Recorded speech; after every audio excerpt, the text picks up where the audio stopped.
السلام علیکم ورحمۃ اللہ وبرکاتہ۔ بسم اللہ الرحمن الرحیم۔ صرف 5 منٹ کا مدرسہ، قرآن و حدیث کی روشنی میں اسلامی تاریخ۔ 25 رمضان المبارک۔ نمبر 1، غزوہ بدر میں مسلمانوں کی فتح۔ قریش مکہ مدینہ پر حملہ کرنے اور ابو سفیان کے قافلے کی حفاظت کے لیے 1000 پر مشتمل لشکر اور جنگی سامان سے لیس ہو کر میدان بدر میں پانی کے چشمے کے قریب پڑاؤ ڈالا۔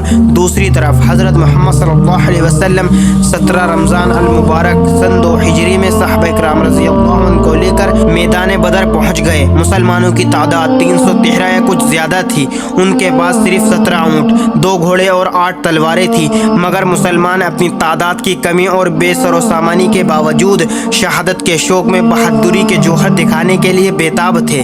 حضرت محمد صلی اللہ علیہ وسلم صحابہ کی صف درست فرما کر خیمے میں تشریف لے گئے اور سجدے کی حالت میں دعا فرمائی: اے اللہ، اگر آج تو نے ان مٹھی بھر جماعت کو ہلاک کر دیا تو روح زمین پر تیری عبادت کرنے والا کوئی نہیں رہے گا۔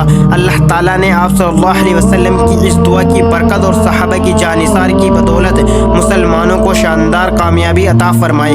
کفار مکہ کے عتبہ، شیبہ، ابو جہل، امیہ بن خلف جیسے بڑے بڑے 70 کافر مارے گئے اور 70 قید کر لیے گئے، جبکہ مسلمانوں میں بھی 14 صحابہ کرام رضی اللہ عنہ شہید ہوئے۔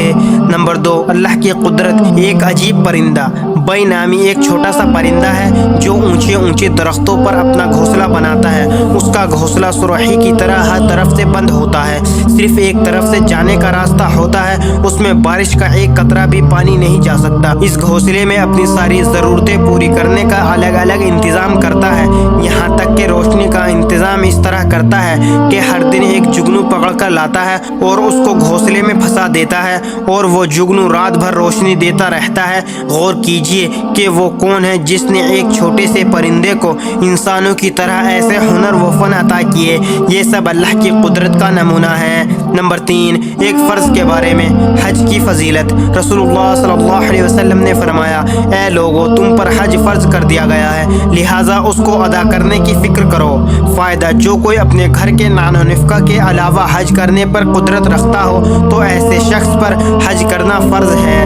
نمبر 4، ایک سنت کے بارے میں، عیدگاہ ایک راستے سے جانا، دوسرے سے آنا۔ رسول اللہ صلی اللہ علیہ وسلم عیدگاہ ایک راستے سے تشریف لے جاتے اور دوسرے راستے تشریف لاتے۔ نمبر 5، ایک اہم عمل کی فضیلت، کسی کو کھانے پلانے کا انعام۔ رسول اللہ صلی اللہ علیہ وسلم نے فرمایا: جو شخص اپنے مسلمان بھائی کو کھانا کھلائے، حتیٰ کہ اس کو سیر کر دے اور اس کو پانی پلائے، یہاں تک کہ اس کی پیاس بجھا دے، تو اللہ تعالیٰ اس کو جہنم سے 7 خندقیں دور کر دیں گے، جن میں سے ہر 2 خندق کے درمیان 500 سال کی دوری ہوگی۔ نمبر 6، ایک گناہ کے بارے میں، مال جمع کرنے کا وبال۔ رسول اللہ صلی اللہ علیہ وسلم نے فرمایا: جو شخص اپنے پیچھے خزانہ چھوڑ جائے تو وہ خزانہ ایک گنجا 2 نقطے والا سانپ بن کر قیامت کے دن اس شخص کے پیچھے لگ جائے گا۔ وہ شخص گھبرا کر کہے گا: تو کیا بلا ہے؟ وہ کہے گا: میں تیرا خزانہ ہوں جس کو تو چھوڑ کر آیا ہے۔ پھر وہ سانپ اس کے ہاتھ کو کھائے گا، پھر سارے بدن کو کھائے گا۔ نمبر 7، دنیا کے بارے میں، آدمی کا دنیا میں کتنا حق ہے۔ رسول اللہ صلی اللہ علیہ وسلم نے فرمایا: ابن آدم کو دنیا میں صرف 4 چیزوں کے علاوہ اور کسی کی ضرورت نہیں۔ نمبر 1، گھر جس میں وہ رہتا ہے۔ نمبر 2، کپڑا جس سے وہ ستر چھپاتا ہے۔ نمبر 3، خشک روٹی۔ نمبر 4، پانی۔ نمبر 8، آخرت کے بارے میں، اہل جہنم پر دردناک عذاب۔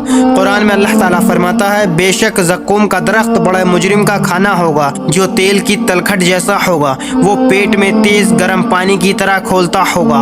کہا جائے گا: اس گنہگار کو پکڑ لو اور گھسیٹتے ہوئے دوزخ کے بیچ میں لے جاؤ، پھر اس کے سر پر تکلیف دینے والا کھولتا ہوا پانی ڈالو، پھر کہا جائے گا: عذاب کا مزہ چکھ، تو اپنے آپ کو بڑی عزت و شان والا سمجھتا تھا، یہی وہ عذاب ہے جس کے بارے میں تم شک کیا کرتے تھے۔ نمبر 9، قرآن سے علاج، سورہ فاتحہ سے علاج۔ رسول اللہ صلی اللہ علیہ وسلم نے فرمایا: سورہ فاتحہ ہر مرض کی دوا ہے۔ فائدہ: علامہ ابن قیم رحمۃ اللہ علیہ فرماتے ہیں: اگر جسم میں کہیں درد ہو تو درد کی جگہ ہاتھ رکھ کر 7 مرتبہ سورہ فاتحہ پڑھو، انشاءاللہ آرام ملے گا۔ نمبر 10، قرآن کی نصیحت۔ قرآن میں اللہ تعالیٰ فرماتا ہے: اے ایمان والو، اگر کوئی گنہگار تمہارے پاس کوئی خبر لے کر آئے تو اس کی تحقیق کر لیا کرو، کہیں ایسا نہ ہو کہ تم کسی قوم کو اپنی لا علمی سے کوئی نقصان پہنچا دو، پھر تم کو اپنے کیے پر پچھتانا پڑے۔ اللہ تعالیٰ ہم سب کو کہنے سننے سے زیادہ